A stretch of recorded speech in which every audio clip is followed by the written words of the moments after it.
Hi, folks. We can't actually see you Hey, at the guys. moment, but Is it on? That's on. Oh, it's on. we're rolling. I didn't even put my makeup on. I know, right? Get the eyeliner and everything. I can't see anything, so I'm like, oh, it's a black phone. For all we know, yeah, I know. For all we know, you know, nothing's happening. For all you know, you have the smallest phone in the world. Hey, you know what? Sorry, I won't say anything. wait, let's look. This is the mummy phone, the daddy phone, and that's the baby That's phone. the baby phone, you know? I'm the teenage one. I'm the angsty one. That's Yeah, why I'm you black, got the so. teenage phone. Yeah, the mine's emo, kind of more gothic. the gothic phone. Emo, yeah. yeah, actually, no, emo, you're right.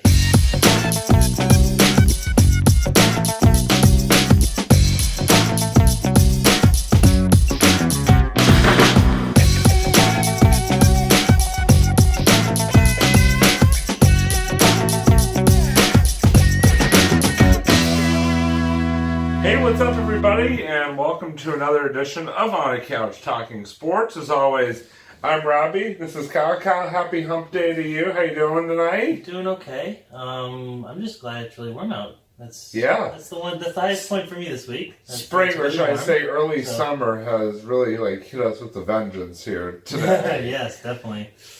And it's very hot. Yeah. Very, very. Super warm. Yep. And then sitting over onto my other side here, you know him, you love him.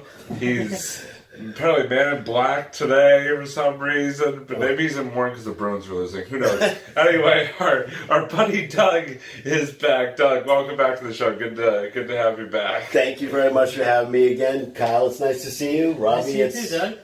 nice to be back on, and it's kind of This is like your fourth Fourth or or fifth fifth. time? Yeah. I think you might own the record now for the most number of, at least for the time being, most Very guest possible. appearances. So. Very possible. Very excited to always be on your. Always excited to have you. I mean, if you think about it, he literally always is on because he's always on the intro and everything. So, Oh yeah, that's right. Yeah, ever since episode 100, That's right. intro video. That's right. Yeah. so you literally are in basically every episode. That is correct. So I guess I'm on all the time now. Yeah. Boom. Yeah.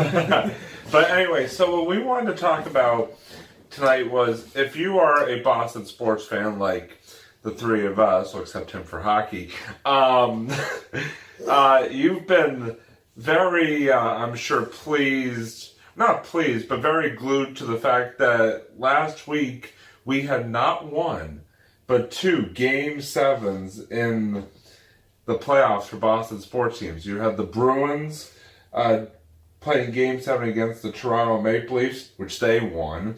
And then you had the Celtics playing Game 7 against the Bucks, which they won. So both teams still alive in their respective playoffs, which is really cool. But what got us thinking about was, in Boston sports, I mean, we've had a lot of great historic postseason runs by all the various Boston sports teams, and included in that have been a lot of Game 7s. I mean, there have been some that have been great, some that have been not so great over the years. So what we wanted to talk about tonight was those Game 7s. Sort of go back through time and sort of take a look at some of the more memorable Game 7s, win or lose, and sort of just think back to the exciting times, because there's nothing really like a Game 7 in sports. I mean, it's an animal in and of itself. It's just like Be all end all. win or go home. It is. You step up a little bit more. Yeah. So I know, as we've mentioned on this show before, Doug is a little bit older than the two of us, just by a little bit. So Doug, I kind of wanted to start with you and sort of go back to sort of pre Kyle and I. Are there any sort of Game 7? I know, especially you sort of look back to like the '80s and the Celtics with all those playoff runs and stuff like that. Even the Bruins as well. Any sort of Game 7s that sort of stick out to you from sort of during during those runs during that time frame. During the time that I was watching it. And at that time, I wasn't that old. So I'm not like 100. No, that's right. No, but I guess what I'm saying is that I was a teenager at the time in the mid 80s. So and being a Boston sports fan in the mid 80s, and I think we touched upon this a long time ago with some of the other episodes that we've had, is that it was really an exciting time. Especially for the Celtics, because the Celtics were one of those teams that big were winning. Three.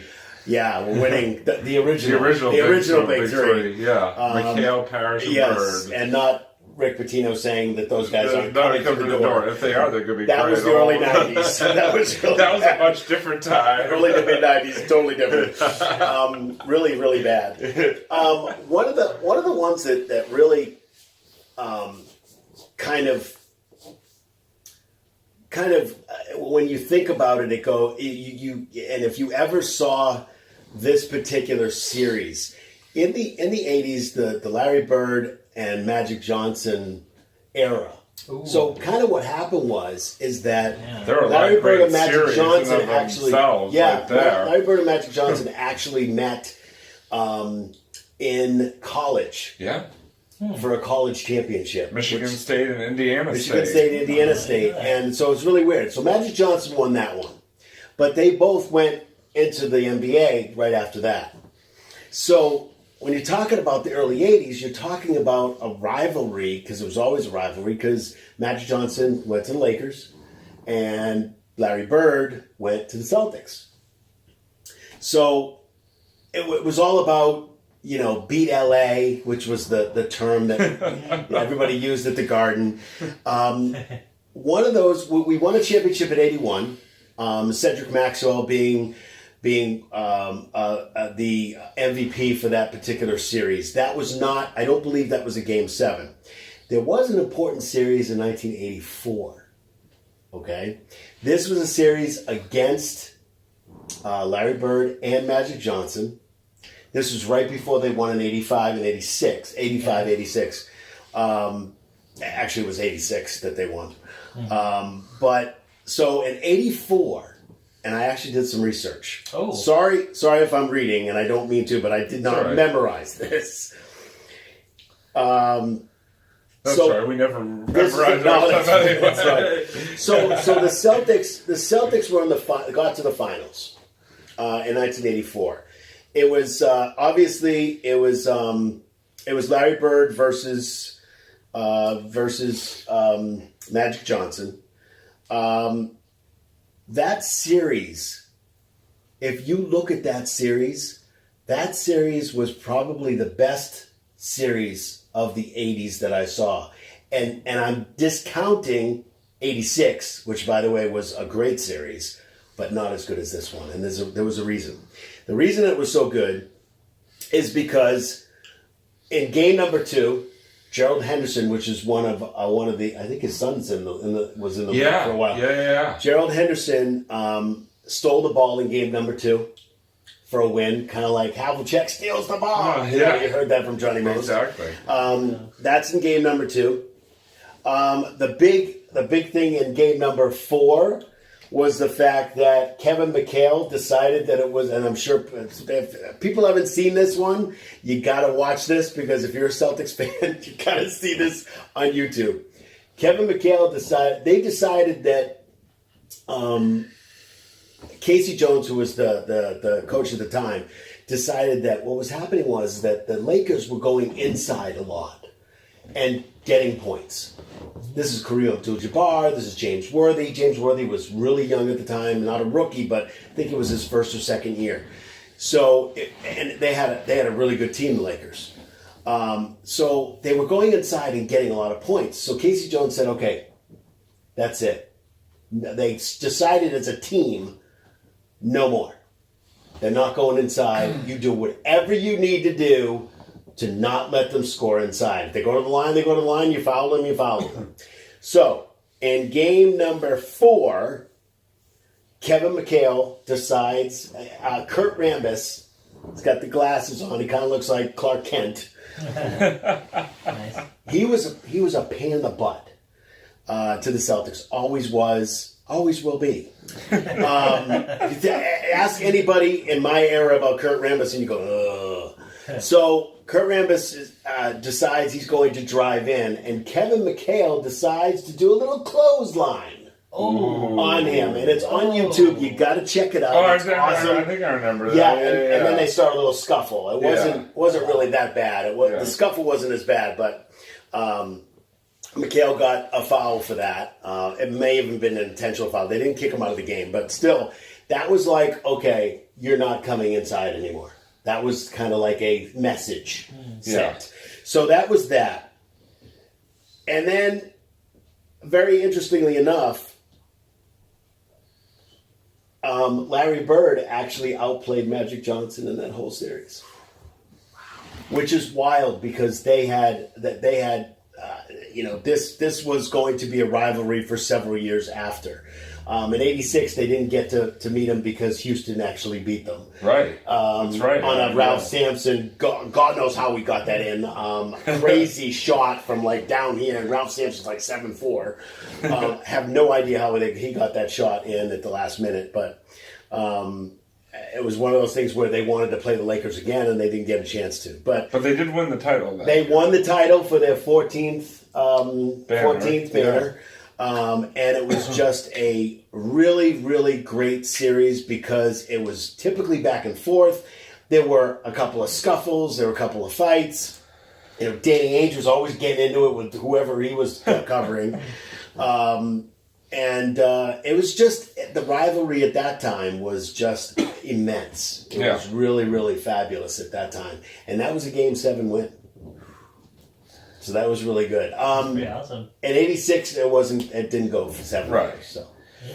So we're talking specifically about Game 7. Yeah. Well, then the other, obviously, I mean, again, some of the, and you're absolutely right. Some of those series were, I mean, I wish I could have been alive to see some of those, mid to late '80s series between those two teams. I mean, you can actually watch them on YouTube. Oh, I'm sure.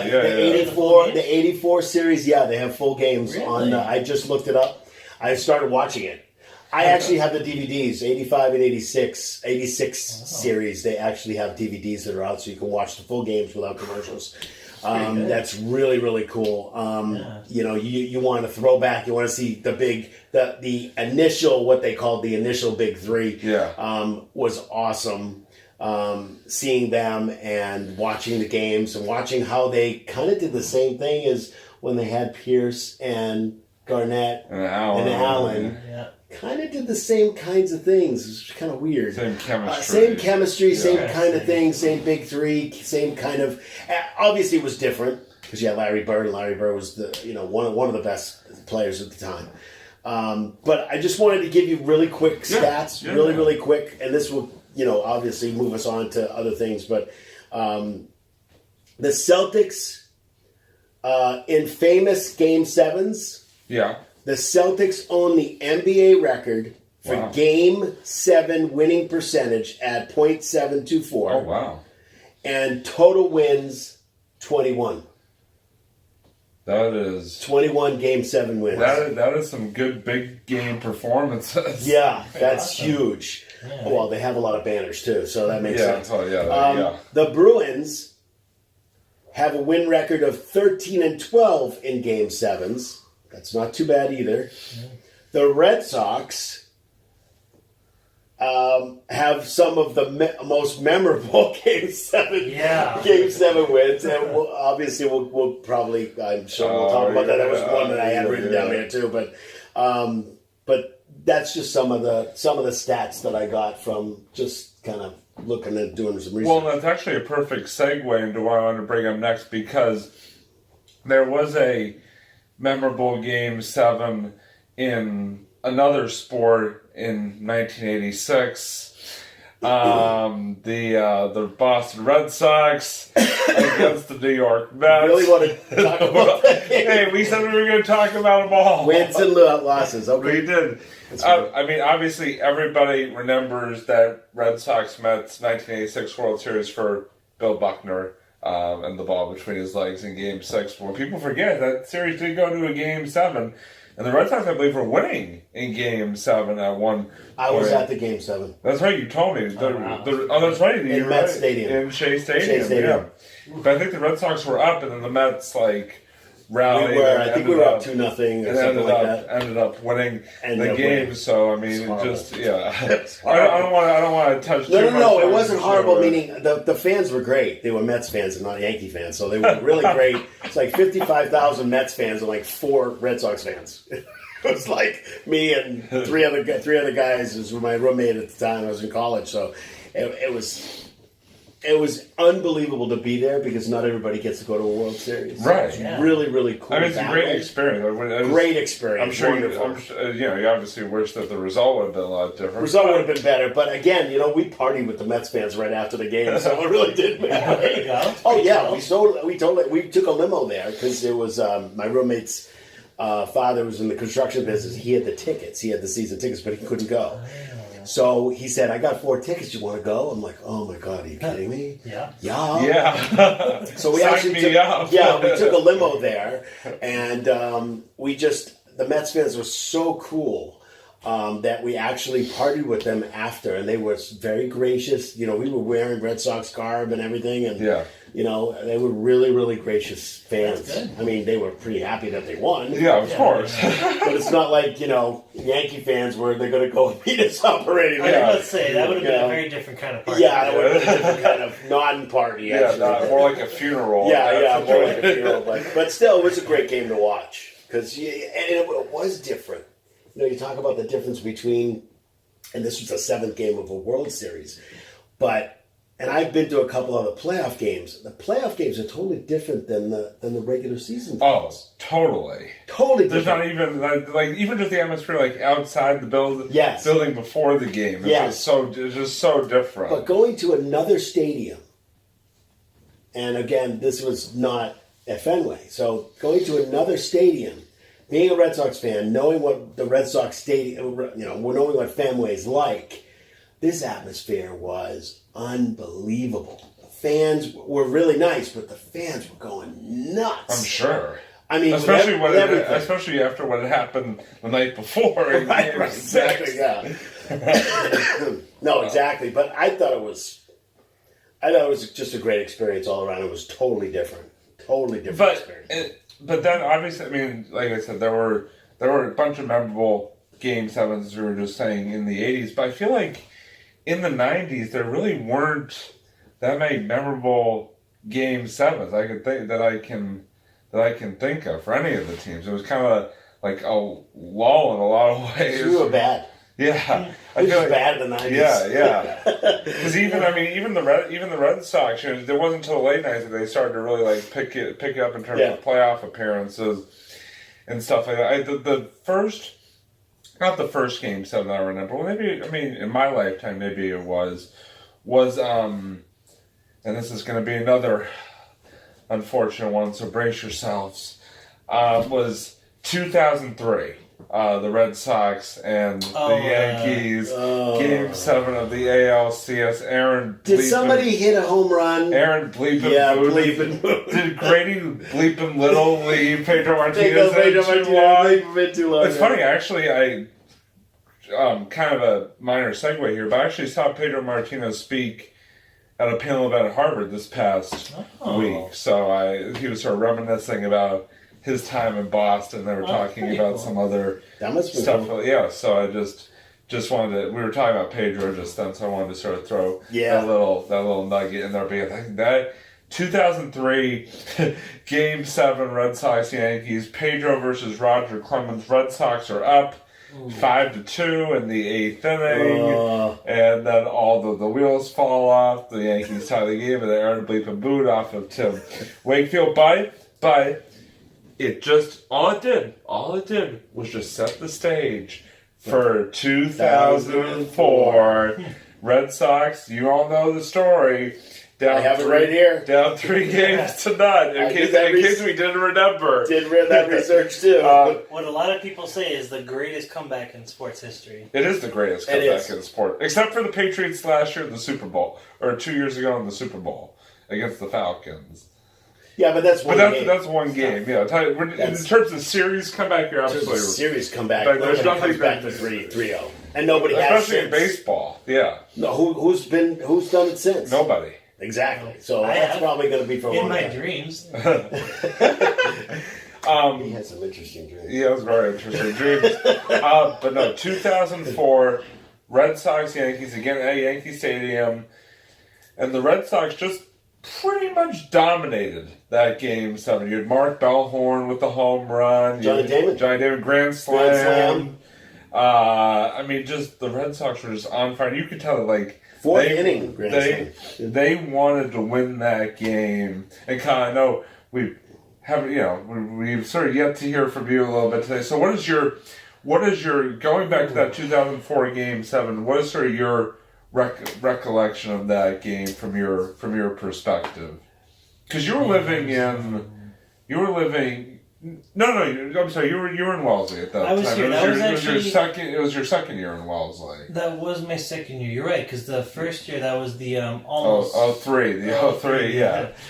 But it was interesting. It was really interesting. It was nice to see. Because I had watched, a bunch of Red Sox games prior to, well, okay, not like a bunch. I was always a big comic book fan guy, so I was always more focused on that, the superhero movies. But, I did have my time every now and then where I watched Red Sox games. And honestly, I think that was the year that really got me interested in watching baseball on TV, because I hadn't really followed many series before then. But that was actually the first time I really... I don't know. I always get really kind of into the playoffs. Like, that's for me. Like, I can't watch like really regular season games as much. Right. But the playoffs, that's where it really kind of got me kind of sticking with it. And honestly, it was just great. It was kind of a nice little payoff to see them win.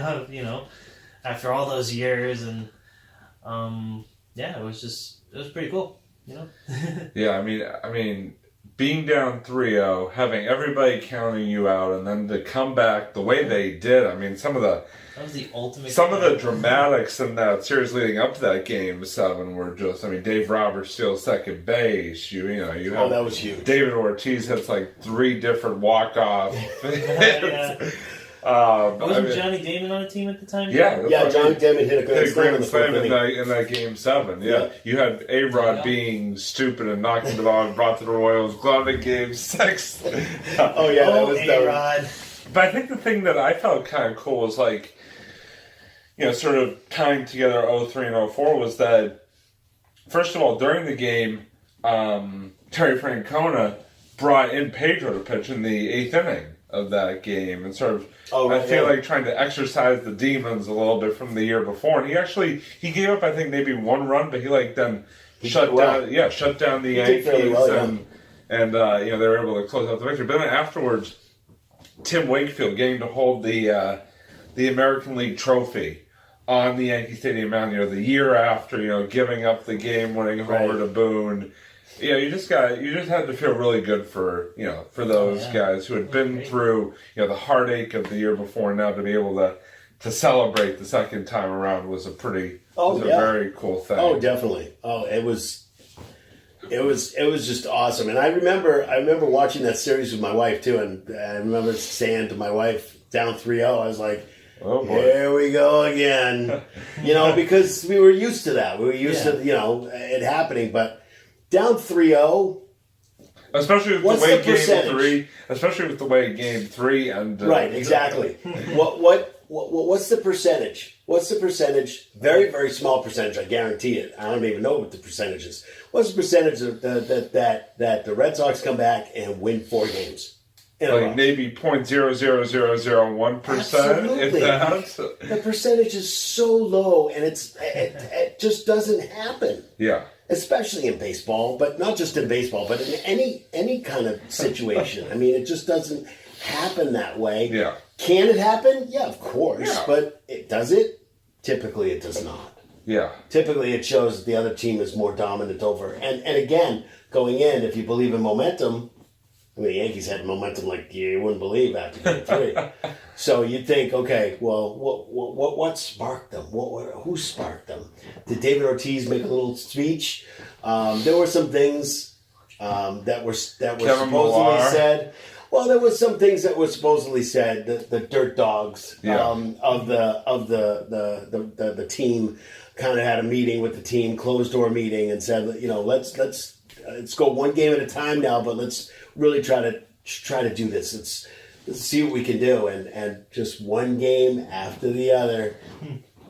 They just did really well and really Kurt surprising. Schilling with the bloody sock. Oh yeah, I mean this was everything that could probably go wrong went wrong, but went toward the Red Sox end. Exactly. So that's it was just a great feeling. I remember I stayed up for that. I stayed up for that game 7 that year, and just like that was intense. It was just an amazing feeling to finally see them beat the Yankees. Yeah, and the game 7 wasn't really close either. No, it was 10-3 or something 10 like to that. 3 was the final, but still, I mean, that wasn't close at all. No, it wasn't. But even if it wasn't a 4-3 game. I mean, they really came back and they kicked their butt coming back. It wasn't like, okay, well, let's beat them by a run or two and we're good. This was, let's kick their butts and let's send the message. Yeah. Get out of here and get on to St. Louis. Yeah. And then, so sort of jumping ahead, because the next really sort of game 7s that stick out were actually for the two Boston, or one team that we've already talked about, one team that we haven't talked about, and that is 2008 playoffs. The Celtics and Bruins both had Game 7s during the 2008 playoffs. The Celtics actually had 2 Game 7s during the 2008, which ended up with banner number 17. That's correct. Hanging from the rafters. And the first Game 7 was a very unlikely Game 7 against the Atlanta Hawks. Here you have the Celtics, top dogs in the East all season long. You have the Hawks, the lowly 8th seed, and all of a sudden the Hawks, forced it to a game. The 7th game, I think the Celtics kind of dominated them in that 7th game. But it was Celtics, for some reason, those first 2 series of the playoffs could not seem to win on the road. I think it just happened, too. It just happened with the Bucks. With the Bucks, on the road either. Yeah. So I don't know what it is about the road, but it was just interesting. I mean, those 2, first of all, against the Hawks, they kind of came out and dominated. But then they got a big test the second round from LeBron James and the Cavaliers, but they ended up winning it at home. So just sort of that home court management for both those Game 7s. It's good to have home court advantage if you can get to Game 7. Yeah, you have your home court. But it's just they really dominated that year with the second big 3. Yeah, KG, Allen, and Pierce. And then Rajon Rondo and Perkins. Rajon Rondo and Eddie Poe. House. Yeah, Leon Poe. Tony, Tony Allen. I have the NBA 2K, and by the way, you can play that team against other teams. They have they have 2 sets of teams. They have the ones that won championships or were really good teams. Like they have the Utah Jazz with Carl Stockton, Malone and Stockton. Yeah. They never won anything, but they were a really great team. Oh, yeah. So they have that. They just ran into Michael Jordan and the Bulls. Who did to the 90s? Everybody did. Michael Jordan owned that decade pretty much. Yeah. But then they have all the Michael Jordan teams that won. Then they have the 3 Celtics teams that won. They have the Bill Russell team, which is really cool to go back and actually play with Bill Russell. But then they also have the teams. I'm sorry to do a tangent here, but then they have the what do you call it? All-time Celtics team. So you can do Paul Pierce with Bill Russell on the same team and actually play. Wow. Can you imagine? What a team! Larry Bird, Bill Russell. I think McHale was on. I mean, there's a whole bunch. Wow. Bob Cousy is one of the guards. Yeah. I mean, can you imagine playing those guys? So you have an all-time team that you can play with too. That's on the Bulls, the Celtics, all these teams, and the Laker teams. So you have Wilt Chamberlain and Kareem Abdul-Jabbar on the same team. Craziness. So it's kind of cool that way. But anyway, that was my tangent. It was really kind of neat that way. That you can play with those, And the other there was a third Game 7 that year, and Kyle, throw it over to you, because Kyle, I'm sure, would have been happy with this result. The Bruins faced the Canadians in the first round of the playoffs back in 2008. And it was a really exciting series, in which the Bruins forced it to Game 7, but unfortunately... Don't make me come over there. Steady. Let me at him. Steady. Go Bruins. Guys, our camera screen's kind of small to begin with. We don't need this. Montreal sucks. Exactly. Who said better maple syrup? Aunt Jemima's. Who cares? Yeah, I like Canadian syrup too, but we're better than the Montreal Canadiens. This year, especially, yeah. Oh, yeah, definitely. Well, who do they have for a coach? Sure, Claude Julien. But no, the South. I'll be completely honest. I have not even kept track with them. So yeah, you're right. Yeah, good luck with that. But no, the Canadians they beat the Bruins that year in Game 7, 5-0. But Kyle, I wanted to sort of talk about those 3 Game 7s that I mentioned. Sort of what, if anything, you remember from either the Celtics sort of run there, or Game 7s, or the Bruins Canadians, or none of the above. So, it was it's just like dead air over here. No, it's not dead air. He's just kind of thinking. He's just trying to get. See, the issue is he can't come up with anything that had a positive about Montreal. That's the problem. Well, aside from Montreal sucks. Oh, sorry. What? Sorry. Well, I mean, Montreal is the prime place for hockey, so I mean, Prime place for sucky hockey. Not back in 2008, though, apparently. Well, yeah, that's right. That's true. That's true. I got to give them that, but they were a different team back then. Yeah, they were definitely. So were the Bruins. True. Yeah. Yeah, no, you're right. Actually, to be fair, you're right. There has been some definite turnaround, in both cases. Like the Canadians have definitely been really good in like the late 2000s, especially. Yeah. And early 2010s, they've been pretty solid too. But I feel like the Bruins recently have just been. But Montreal was really, really a great team, and I'm not. Believe me, I'm only saying that because I'm on the talk show. No, I'm only saying that the best. I'm only saying that because it's true, and what you do as a fan. And I know I do it too, is that if there's a really good team out there and you're a rival to that team, I'll tell you, the Lakers had some unbelievable teams. Oh, yeah. And I hated the Lakers. But if you think about it, Magic Johnson's Hall of Famer. He's an unbelievable player. Kareem Abdul-Jabbar, same thing. He played in the league for over 20 years. Yeah. Unbelievable. So I can respect those teams and their and what they did. I may not like them, because I don't, and we do not allow the Canadian national anthem in our house at all, ever. So in the last series, even at home, Renee has to sing it. Yeah. So he sings that first. No, sings it second? No, he sings it first. He sings it first. Yeah. Sings it first, so I mute it.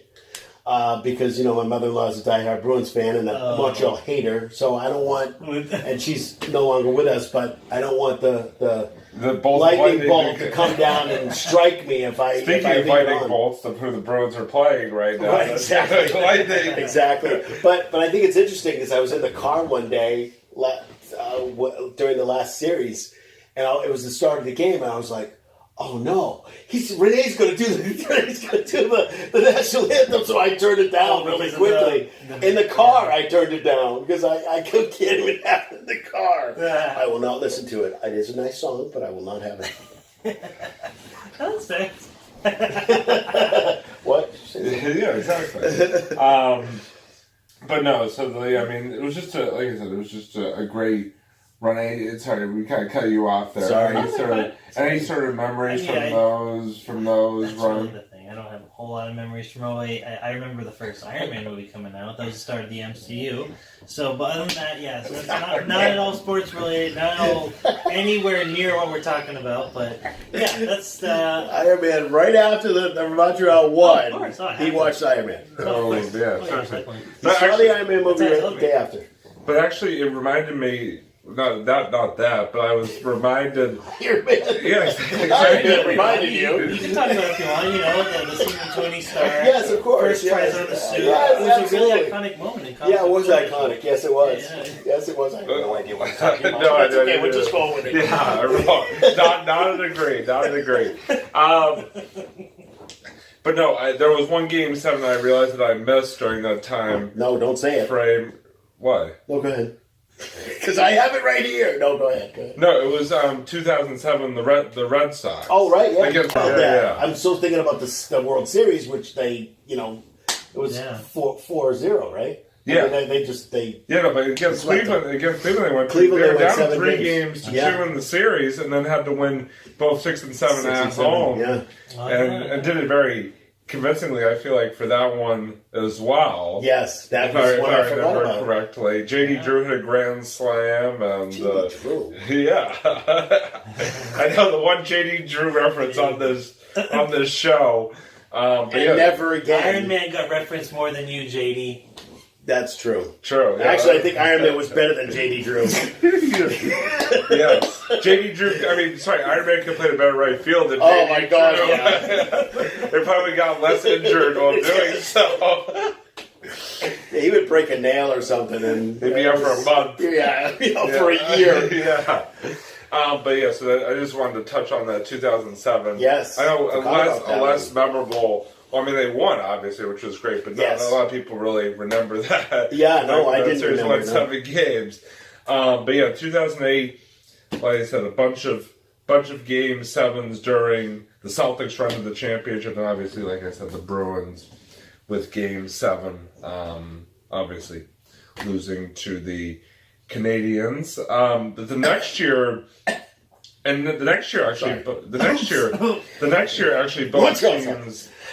The next year actually both teams had some Game 7s in their series as well.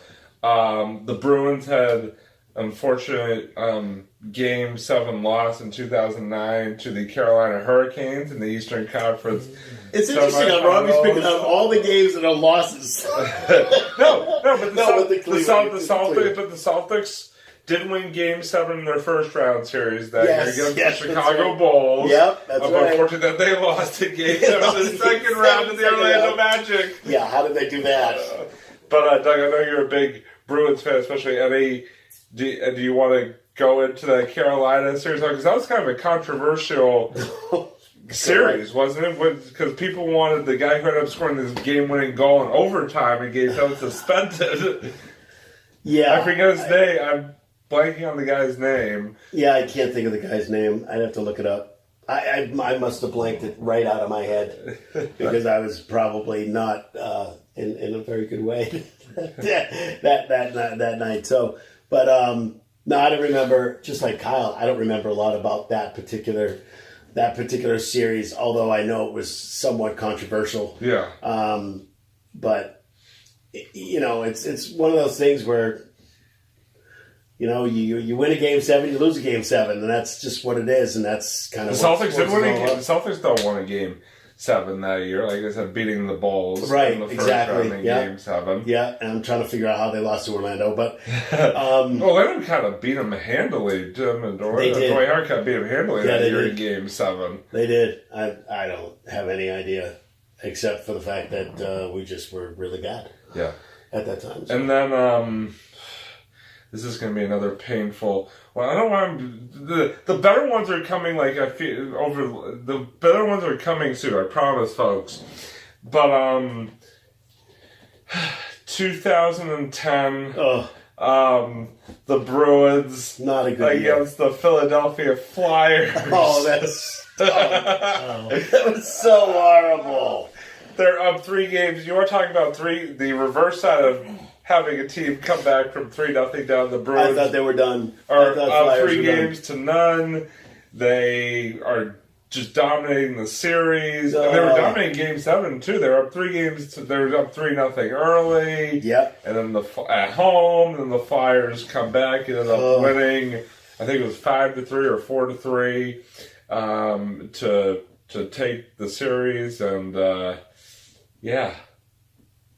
I have no comment. No comment? Kyle, you got anything, or do you want to just move right past I'm gonna second that. I was going to second that. Good idea. Well, his Montreal Canadiens weren't involved either, so you know. Well, if the Bruins had won, they would have faced the Canadiens I in the next round. know. It was a lose-lose. Yeah, it was definitely a lose-lose, but that's all right. So, 2010, Bruins unfortunately had that game 7 loss. I'm trying to think, the Celtics had a... 2010. Oh, no! What? Of course. The Celtics played the Lakers that year in the NBA Finals. Oh, right, and yeah. lost in LA in Game 7. Yeah. I blanked that one out, too. Yeah. Yeah. Yeah, that was a blank out for me. Put that in the discard pile. Yeah, that's in the file that says don't open. Yeah. Until 2021. Anything you want to sort of mention about that too? Because the Celtics were up 3 games to 2 in that series, and then kind of blew it in LA. I think a lot of it was had to do with home court advantage. Also, I think they just it sometimes happens that way. Sometimes it goes the way you want it to go, and sometimes it doesn't. Yeah.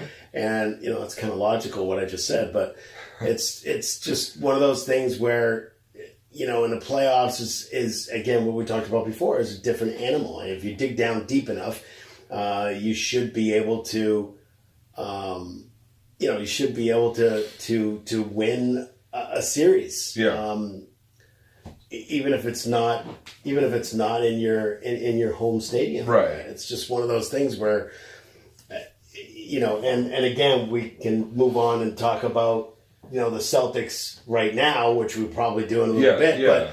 But again, that kind of coincides with what I'm talking about. Yeah. Is that if you dig down deep enough, no matter whether there's injuries, no matter whether there's wherever, you can win a series. Yeah. Exactly. But I totally blocked that one out. I was like, that happened? Yeah, exactly. Yeah. I don't remember that one. I don't remember. But it's okay. Alternate timeline. Yeah, But it's okay because we're about to jump into a trio of Game 7s that will be a lot more favorable. And that is the 2011 Boston Right Bruins. That's right. Now I'm trying to think, we're just before we jump fully into that, did the Red Sox or Celtics have any Game 7? Well, the Red Sox didn't make the playoffs in 2011, but did the Celtics have any Game 7s in 2011? I don't think so. No, I can't. I don't think so. My thing is, I can't remember really how the Celtics did in the playoffs, like in 2011 or 2012. No, 2012 they lost to Miami in Game 7 of the East Finals. He's always bringing up the negative, man. I know, seriously. I'm just rolling through it. No, I get rolling it. through it before we. No, I get it. I don't remember that game either. LeBron I in remember Miami. LeBron was on Yeah. there, but I just can't. Yeah, it's LeBron James. It makes sense. But anyway, jumping back to 2011, again, Bruins take down the Montreal Canadiens in the first round of the take down the Canadiens. Once again, alternate timelines. In Game 7, Nathan Horton with a game-winning goal in overtime to beat the Canadiens. We actually did an episode on that. You and I pretended to announce that game-winning goal by Horton in that playoff, in that Game 7. That's right. It was Remembers that one. I kind of remember that. That was like one of our earlier ones, right? Like in season 1. Do we even have seasons on this show? It's not even seasons. We should do like seasons. Episodes, dude. Episodes. Well, yeah, well, like we should group those episodes as seasons. Yeah, you should. That would be pretty cool, right? Season that way you can look back out on the couch. You could say, "Hey, we did this on season 1 of On the Couch." That doesn't sound so cool. Seasons would be. Oh, you don't care, doesn't Interesting. Yeah. He's like, I feel like for a show that just keeps going continuously, it's tough to kind of divide it into seasons. But hey, if the Craig Show can do it, then we can copy them. yeah, but the Craig Show took a break for like 8 months. Took a break for like 8 months every year. Well, we start in November, so maybe we could just say November is the start of our new season. I don't know. You know what? We don't have to get in this logic. Anyway, This is like a production meeting. I'm trying to figure out what this is. Oh, you didn't know. I'm sorry. Yeah, we're not talking anymore about the Game 7. We're going right to let's go right to the production meeting. We're just going to skip everything else over. Just shut up. You guys want me to go to the other room for a little bit so you guys can discuss? Anyway, I'm sorry, Doug. He got us off on that tangent. No problem. Right there. Hey, listen, I had a 2K tangent, so it's all right. But no, like when you look back at that Bruin, mine was sports. That Bruin, exactly. Well, I always talk about sports. There we go. There we go. Wait, we should start the season thing again. No, but when we we're off the rails here. Wow. So people are like watching this, going like, "What the hell is happening?" By the time we're done, it's all right. We're having a good time. Yeah. We're having a good time in season 3 or 4 or 5. I don't even know. Kyle, what season is it? We'll say season 3. That's always a good kind of comfy like. Over 100 episodes of season 3. Wow.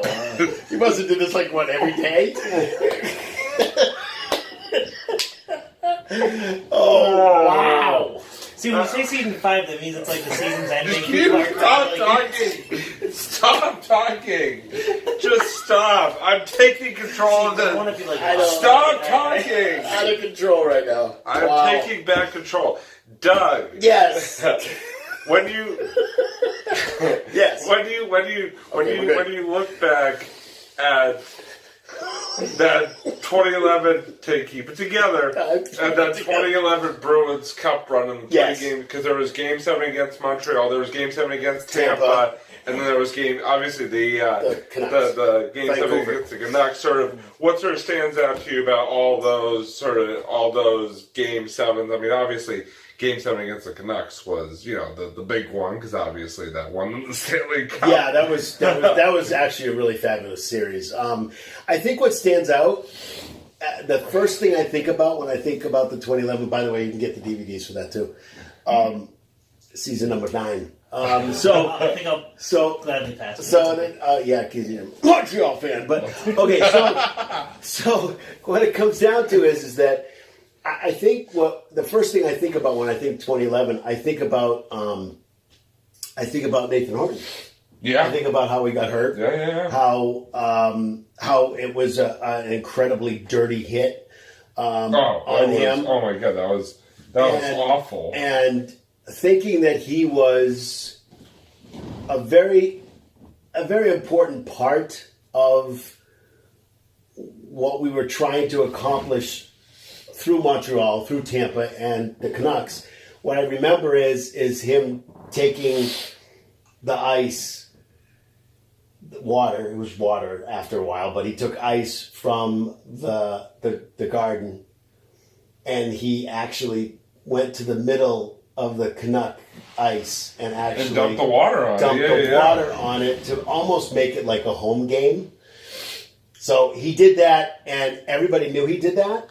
So even the Canucks, I think, did that after a while. But that's kind of what clues me in to kind of thinking about that whole series, is how kind of he, kind of almost was like this cheerleader, this rah-rah guy for because he got hurt, and it was very serious. It was a very serious concussion.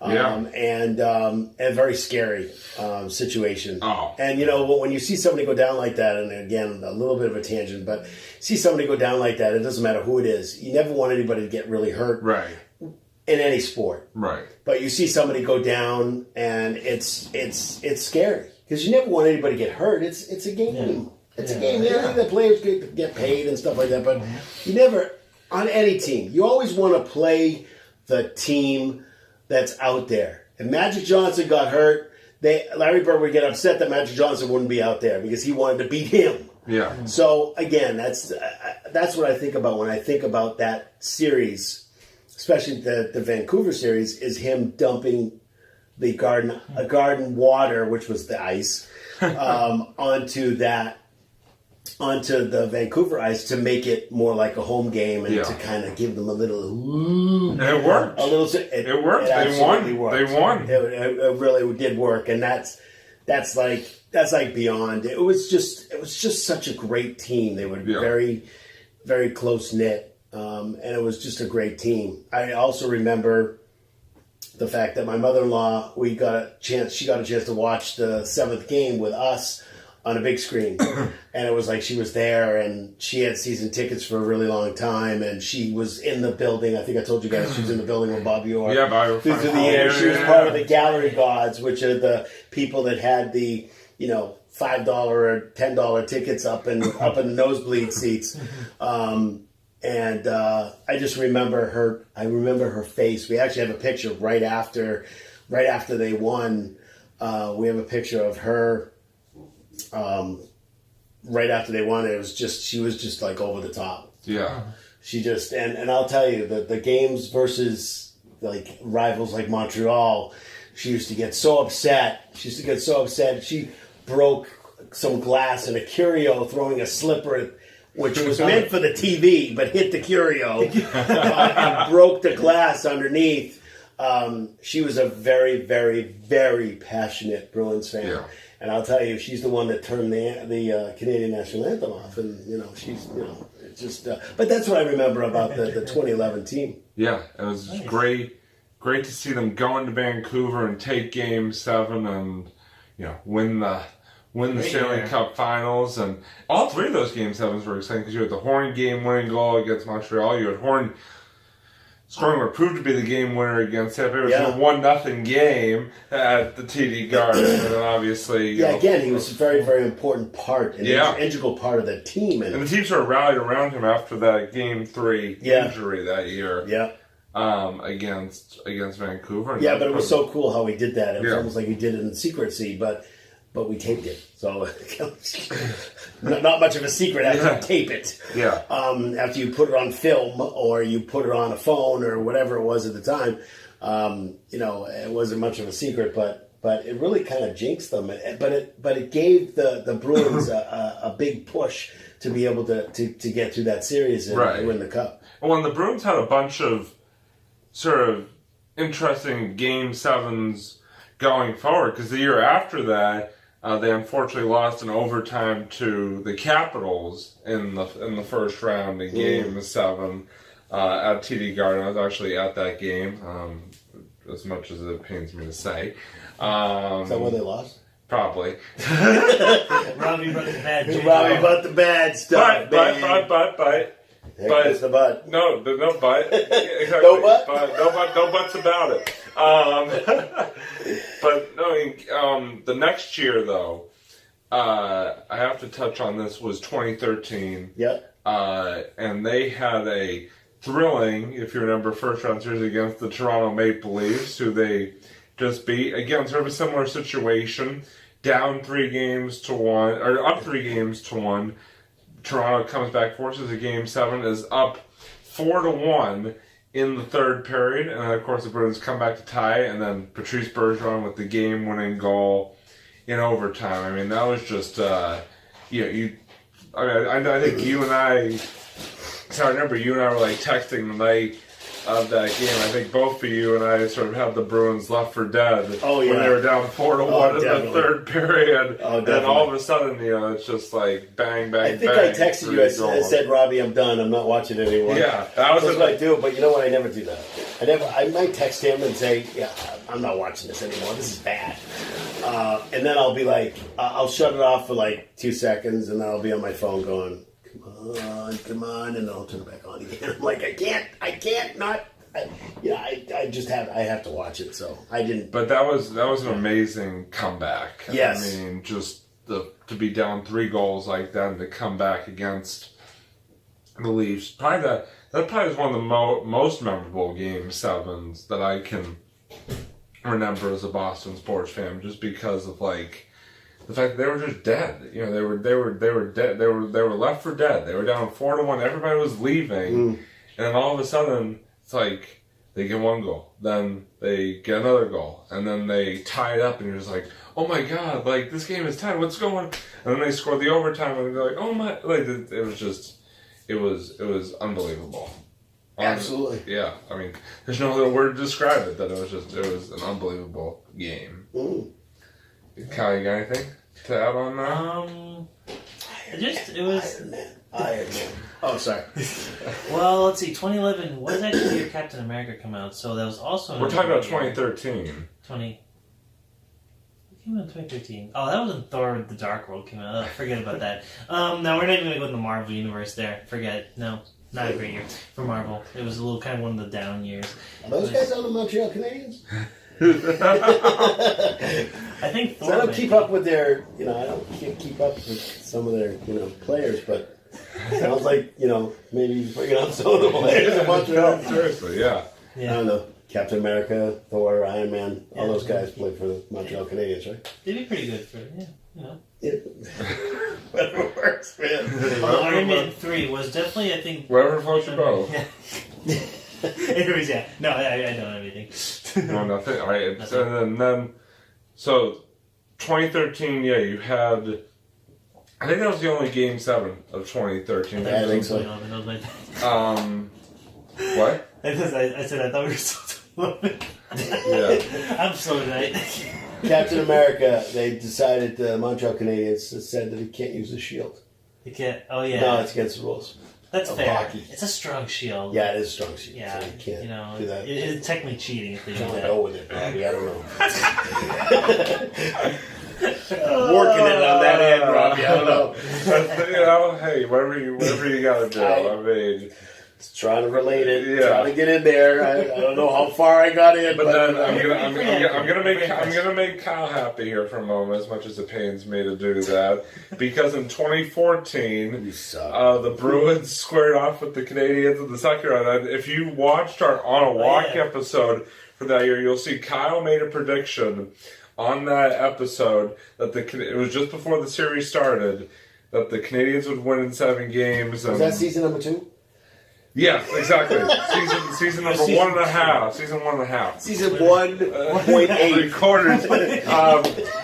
But no, the Bruins did lose to the Canadiens at home in Game 7.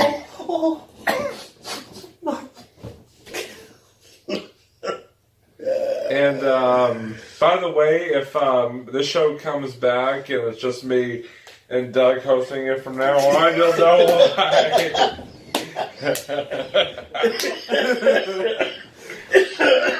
We got rid of Kyle in season 8. Kyle was thrown overboard in season 8. I walked the plank. Basically season 7. It's the season 7 finale. Has me like literally walking over the plank, and you don't know what happens, and then season 8 begins, and I just walk over the plank. I think you should put that in there. Yeah. It's kind of epic. I'm actually surfing on sharks in that episode too. All right, but Kyle, I'm going to give you the floor. I'm going to give you the floor here. Yeah. It's kind of a nice floor. Yeah, exactly. I'm going to give you the floor, the carpet, everything. Yeah, I'll put my room actually. Yeah. No, in all seriousness, what do you remember? Because I know you and I talked about that series, a couple of times. What do you remember about the? Okay, listen, I'll be completely honest. Just like... No, lie to us. We like it. See, it was just like the 2014 Captain America sequel, the follow-up, Winter Soldier, which I didn't have very, very high expectations, but it actually turned out to be one of my favorite Marvel movies. Just like that, I didn't think I was going to be right. I didn't think that... I honestly, I just kind of threw that prediction. I pulled it out of my butt and I just threw it on the air, on the show and everything. And it turns out I was right. And I was like, wait, what? I mean, yeah, I'm right. Yeah, that was kind of my reaction. So I was very amazed. Because I don't predict anything right in sports. So that was the one time I can... That's a fair... That is a fair assessment. That is very fair. I blocked that one out too. Oh, it's okay. I'll take it. I'll take that memory and you can have it. I'll keep it. You can I'll frame it. It's all good. It's a nice gold frame. It's all good. Nice gold frame. Okay. Okay. Excellent. It's made of I think maple you should give syrup. the floor back. Yeah. Yeah, exactly. Give us the floor back. Get the Come on, floor man. back, man. Doug, you got anything to add for that 2014? No. No. Except I was very excited that Kyle actually got the floor, put it in a frame, a gold frame, and the Montreal Canadiens won. So that's all I got. All right, and then let's see. So, sort of jumping ahead, 2015. I don't really think there are any. I think honestly, the Celtics, Bruins, and Red Sox all missed the playoffs in 2015. I think they did. Down year. It was a down It year. was a down year. Just like for superhero movies, only like 2 came out that year. You know. Oh my God! Would you shut up? I'm trying to draw a parallel here, guys. I hope you guys understand. No, nobody sees your parallels or what the hell you're going for. Anyway, It is what it is. and then 2016, no Game 7s because the Bruins again missed the playoffs. The Celtics lost in the first round to the Hawks, and the Red Sox lost in the first round to the who did they lose to? Cleveland. Cleveland Indians. Yeah. And then, but 2017, 2017. I don't think there are any games. Was 2016 the first year of Terry Francona and the Indians, or was that the second year? I can't remember. I think it was the second. Was it second? year. I think it was. I couldn't remember. But and then 2017 again, the Red Sox lost in the first round, unfortunately, which had led to the firing of John Farrell. See ya. Yeah, Oh, that's I was what not think sad. happened. yeah. And then the He likes John Farrell. I don't. I'm being different. I really don't. I don't know that guy very well. I don't know what he did really enough, so I can't. Think of really, him I don't have as an opinion I got an analogy for you. Think of him Uh-oh, as somebody who's trying to fight Captain America, and Captain America obviously wins. and he also So like Red Skull, pretty and he much. also something makes like that. terrible decisions, which caused Well, him that's to what lose caused him to Captain lose. Yeah, America. caused him to lose. Yeah. But and I'm Perfect. trying to think. 2017, Bruins lost in the first round to the Senators, Oh, that was and horrible. then the Celtics. Oh, that was horrible. Yeah. That Oh, was- hold on. that We did hurt. have a Game 7 in 2017. We did. We had the Boston Celtics Yes. against the Washington Yes. Wizards, and Kelly the Clinic Olynyk dropped 40 points in Game 7. George's favorite player. I know. How in the hell Kelly Olynyk had 40 points in that game? I still to this day don't know what got shot into his butt that No idea. game. But He became Captain America that day. yeah, no, seriously, he I'm can't. trying, man. No. Like, I'm trying to throw in the references for That's all you you. need. Just a shot of Trying to throw in the steroids. references for you, man. That's good. No, I'm Keep But, you involved. it. Keep you involved. Digging Keep you it, man. involved. Okay, just like be high. See, Doug gets it right. I'm like Robbie who? I'm like Tom Brady when everyone was like trying to give everybody the high fives and nobody was high fiving. Yeah, I was like, here you go. Give me 5, man. Where are you?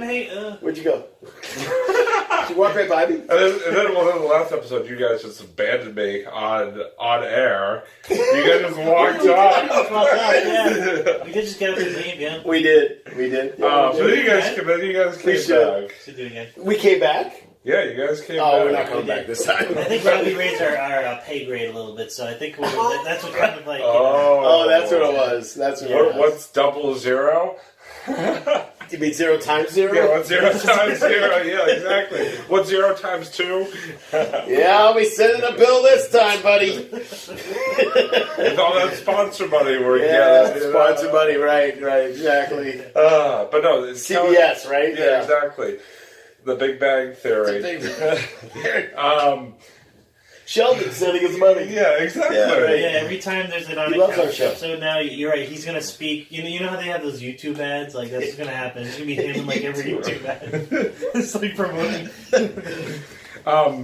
But yeah, so Kelly Olynyk, unbelievable, sending the Celtics to the Eastern Conference Finals, where they unfortunately ran into. It was one of those things where it was like pure luck. It was Who again, expected Kelly Olynyk to show up and score 40 But in Game who are they 7? playing? The Wizards.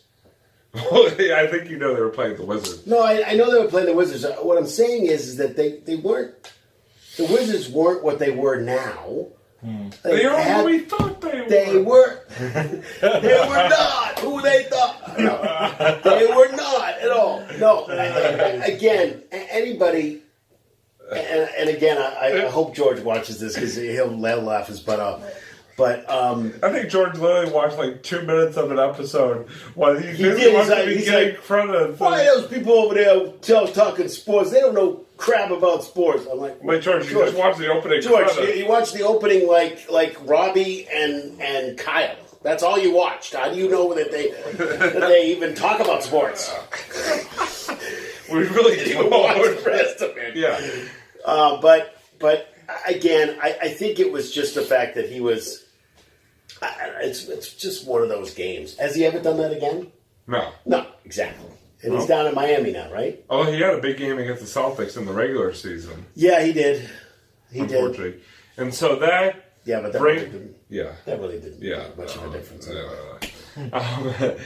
So that brings us to the final 2 Game 7s this year, just this past week, actually. Season 9. Season 9. This is post Kyle. Post Kyle, season 9. I don't know, he's still here, which is really weird. This is I hologram. thought we got rid of him. This is hologram. I'm actually like a cyborg. I'm a cyborg, actually. I'm actually. It's like a whole futuristic storyline that's the end of season 8 and season 9 gets into. It really gets complicated. I'm imagining that it's complicated. I'm complicated just listening to we it. won't get into it, guys. Sorry. Time travel. I'm actually technically from the future because the other Kyle he's long gone. Sharks. Great. Are the Bruins going to win the Stanley Cup this year? Back to the future. What? Are the Bruins going to win the Stanley Cup this year? Sure. I guess so. I thought you were from the future, so you're shy.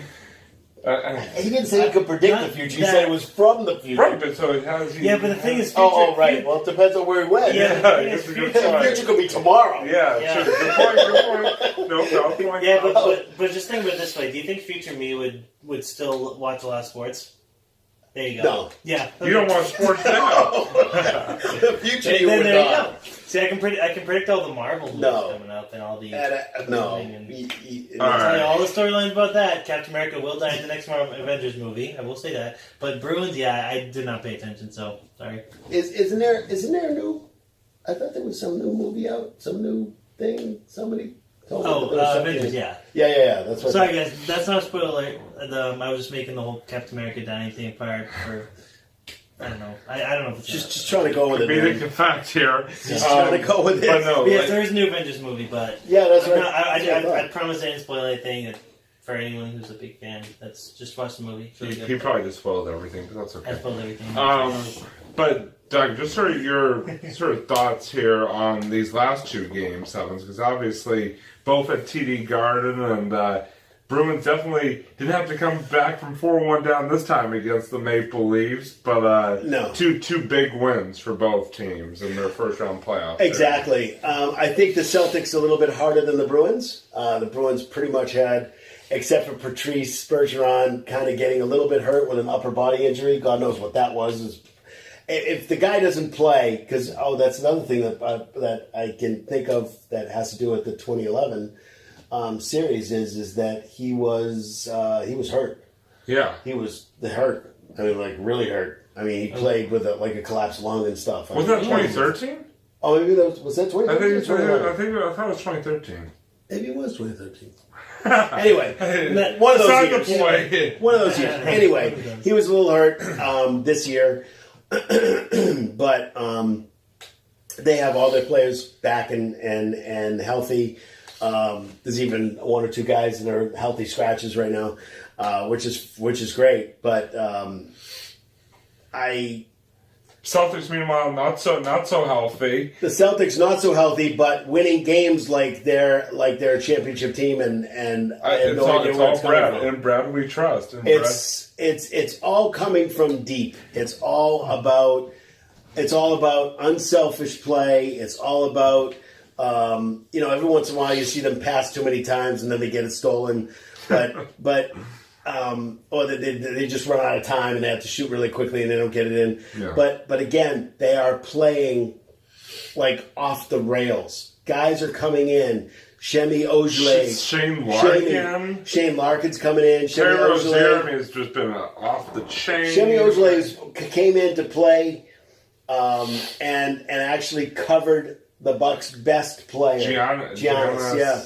I call him G-Man because he's got a really long name and I can't pronounce it.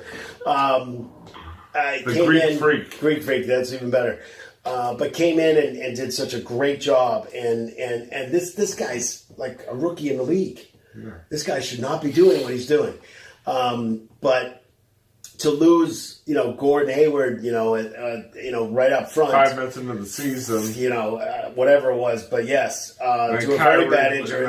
Losing Kyrie. Smart was down. Smart was down for a little even bit. a guy like Daniel Actually, did you see him fall and supposedly hurt that thumb again? No. Yeah, last game he fell. Ugh. He was trying to block a shot or something, and he fell right on that hand. Ugh. Came up like this, and even Tommy Heinsohn, who does the games, does the commentary for the games, like, oh no, what's gonna happen now? Jaylen Brown's out. Jaylen Brown's out right now. It doesn't look like he's going to play game 2, but that's okay. Hopefully he'll be around for the next game. But again, he came out, went back in, and he played like he really didn't hurt it. So I mean, like I said, those 2 game 7s were just. But the guys on the bench are winning games. Yeah. And not by like 2 or 3 points. They're winning 15, by like 15 points. Yeah. I mean, are the 76ers really that bad? Now, what I texted Robbie was, and I said to Robbie, I said, who did the 76ers just play? Miami Heat. Miami Heat. Okay, Kelly who's Olynyk, Kelly Olynyk and 90-year-old Dwayne Wade? Okay, so and who else is good? Maybe the center Whiteside, yeah. Maybe good. That's why the 76ers rolled them, because they're just not a good team. And it makes sense. I wish we played Miami the first we would have rolled over them too. Yeah, exactly. But again, in this series, I think I even texted Robbie. I said, I think if we had Irving, at least one, if we had Irving, not even Gordon, if we had Irving and we had Marcus Smart back, I thought we probably have a really good chance against the 76ers. I thought the 76ers were going to come in and they were going to roll us that first game. First of all, they're playing at home. Mm-hmm. That's the first thing. Second thing is that they have one of the best centers in the league. The game's in Boston. Games in Boston? Yeah. The first 2 games? Yeah. I must be thinking about the game on Monday. 21. The game on Monday was at TD Garden. Oh, right, because they have home court. Because they had the better record. Yeah. Got it. Anyway. Got it. Hello. How you doing? What's happening? Captain America? Thor? Hey, wait, I'm having a brain cramp. But Celtics kind of dominated that game 1-2, and a lot of people thought the 76ers were kind of coming to roll over them. 76ers look lost. Yeah. But I mean, really lost. But again, with that game 7 against the Bucks, the Celtics kind of handled the Bucks pretty. It was kind of close early on. But they did. I was a little worried though. I was a little worried because the Bucks are a really good team. I mean, they are one player away from being a very good team. Yeah.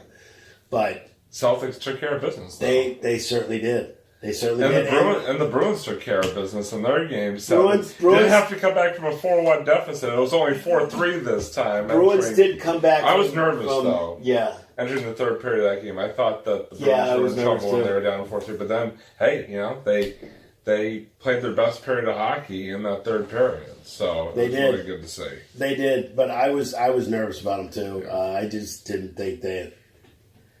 And they're all healthy too, so I'm thinking, you think the percentage of if a team's not completely healthy, you think the percentage is a lot lower. Because they're just not healthy. I mean, they have some of the best players out.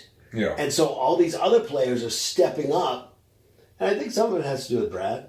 I think a lot of it has to do with Brad and the way that they practice, the way that they feel, the way that they go game to game, those kinds of things. Yeah. But I think they gel together really well, and they help each other out. And I think Horford is playing like he's 25, dude. Yeah, Horford's playing really well. Horford's playing like he's a rookie. It's amazing what he's doing out there. So I don't know. It's very interesting. It was a fun couple of game sevens. It really. Oh yeah, it was definitely. Really good time. Definitely, two great wins. I get a little nervous when it goes game sevens with both of those teams, but they got done. They got it done. They definitely got it done. And you know what? Who knows? There may be some more very exciting game sevens, on the horizon in these coming playoff series. We'll have to wait and see. But we are gonna start to wrap things up here with the end part of our episode. It's our favorite season. What? Season 9 3/4. No, but I had to throw that in there. No, but we are going to start to wrap up here with our final monologues here. Doug, I know you are the special guest. Do you have anything else you want to talk about here? Maybe. I actually had a point that I actually wrote down on the research that I did, the 12 hours of research that I did. I'll be handing that in to you too, because I should get some kind of stipend for that. So the games and the championships that we talked about, especially the one with the Yankees and the Red Sox being down 3-0. What happened was that really turned the fan base. That decade that we had turned the fan base from, oh my God, we're going to lose, to wait a minute, we're going to win. Yeah. In that whole decade, I just feel like from 2000 on for like all the teams, because everybody actually won in that. Since 2000, every team has won at least one championship. Right, exactly. And that's, I have this written down somewhere. Just overall, just changing the fan base to a different kind of culture. The culture is winning. Yeah. And even if you're down 3-0 or 2-1 or whatever, you always have that feeling, that positive feeling that they're going to come back to win anyway. And it doesn't matter what team we're talking about. We've been very lucky here that we've had some really, really good teams. I know we didn't talk about the Patriots because the Patriots don't have 7 games, 7-game series. They have 1 game. But it's one of those things where we've been very lucky with, the Patriots winning many times championships, AFC championships, Super Bowl championships, Red Sox finally winning, breaking the streak, Bruins finally winning also, and the Celtics are winning also. So we have some really, really great pro teams. We do, and we're very lucky to be here to watch them. But it really turned the fan base around to say, hey, we're going to be positive now. We're not going to be negative going, oh, no, they're going to lose again, again and again. And that decade in itself just turned everybody around to more of a winning culture. Definitely. Definitely. I mean, it's been a great time to be a Boston sports fan from 2000 and beyond, really. That's why they hate us. They hate us because they ain't us. That's right. Because we win. Exactly. Kyle, you got anything for us this week? Montrose. Sorry. Sorry. I'm sorry. Dude, it was just a cough. It sounds like something else, but it's really not. Oh, it sounds like you have Bruins fever. Yeah, it is. They're pretty sickening. It's definitely a Bruins fever. You got anything for us this week? This week, so this is a quick little segment. I've done this before. Tales from the Preschool Sports Arena. So I mean, I didn't really tell you that way, but this is great. Oh, so God, today help us. was great. Where we actually taught. So I work. For those of you who don't know, I'm a preschool teacher. I work 3-year-olds. Crazy life. We actually taught them. We went to the baseball field. We actually taught them how to run around bases, which was incredible because it was just the funniest thing because they're like, all right, just run a circle around base. The gym teacher was showing them. So they started running. They kept getting distracted. Oh, look, a flower. Oh, I'm like, no, you gotta keep running. So I actually end up having to chase them. I'm like, all right, now we gotta go because other kids gotta take a turn. So I would pay to have video of that. it was Kyle chasing 3-year-olds around the ball field. I mean, I do that every day. Wait, come back here! Come back here! Where are you going? I mean, I do that every day. The only difference for today was it was around a baseball field, whereas every time it's in the classroom. But yeah, crazy preschool life. Cool. Interesting. At least it was sports related. It was. Right? I I could talk a little bit about Baseball, sports, running bases, we're good. Yeah. So for mine, I'm gonna kind of stray away from Boston sports a little bit here, but I'm gonna talk about the current NHL playoffs a little bit, and the team that just like, I don't know. I feel like even if you're not a fan of this team, you've kind of like become a fan of this team. Vegas. Yeah, exactly. The Vegas Golden Knights have like captured the hearts of like sports fans across America. It's their first year in the NHL, like their expansion team. They had the most number of points in the Western Conference this year, and they won their first round playoff series, and are now up 2-1 in their second round playoff series. Like, this is a team that basically had to pick like players from all the other teams in order to form a team this year, and it wasn't even like the best players from it. It was like, That's why all the other teams are losing because they pick the best players from the other teams. The All-Stars. That's right. But it was. I'll take Stamkos. I'll take Bergeron. I'll take Chara. And then wait a minute. I'll take Crosby. Ovechkin. But no, what this Vegas team has done this season has been remarkable, and you gotta give credit where credit's due. I mean, they've played exceptionally well and have a legitimate chance, I feel like, at winning the Western Conference. Oh yeah, definitely. I mean, they're right there with all those other. As long as they're better than Montreal, we're good. Well, they're much better than Montreal. Yeah, Montreal played this year. But they didn't even make the playoffs. You failed me. At least you have good maple syrup. That's okay. I'll forgive you. Here we go, maple syrup again. Put maple syrup on the ice or something. Maybe that'll make it go better. Yeah. This episode is get rid of your coach. This episode is sponsored by CBS and maple syrup. And Vermont made maple syrup. Vermont made from Canada. Wait, no. Canadian. Maple syrup doesn't either. True. We're going down that road. Yeah, we're going down that road. I mean, I don't even know any Canadian maple syrup. Do you? Yeah. But yeah, so you go Knights. As long as unless you're playing the Bruins, I'm pulling for La fromage, maple syrup.